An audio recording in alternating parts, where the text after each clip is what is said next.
আসসালামু আলাইকুম। আমি আজরিন।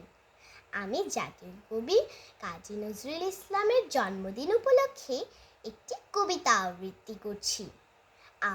করছি কবি কাজী নজরুল ইসলাম রচিত কবিতা লিচু চোর।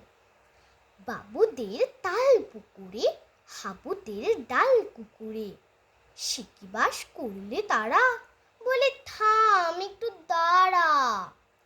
পুকুরের ওই কাছে না লিচুর এক গাছ আছে না, কোথা না আসতে গিয়ে ইয়া বড় কাস্তে নিয়ে গাছে গুজেই চড়েছি, ছোট এক ডাল ধরেছি।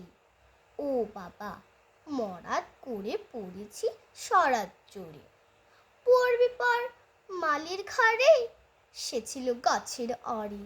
বেটা ভাই বড় নচ্ছার, থুমাথুম গোটা দুচ্চার দিল খুব কিল খুশি, একদম জোরসে ঠুসি।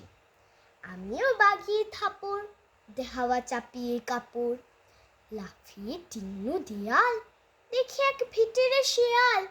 আরে ভ্যাট, শেয়াল কোথা, ভোলাটা দাঁড়িয়ে হোথা। দেখেছি আঁতকে ওঠা, কুকুরেও চড়লে ছোটা।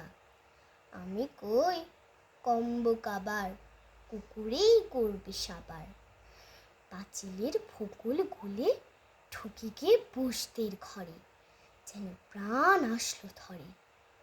যাব ফের কানমলি ভাই, চুরিতে আর যদি যাই, তবে মোর নামে মিছা। কুকুরের চামড়া খিচা, সে কি ভাই যায় রে ভোলা, মালির ওই পিটুনি গুলা। কি বলিস ফের হপ্তা, তওবা না খপ্তা। ধন্যবাদ।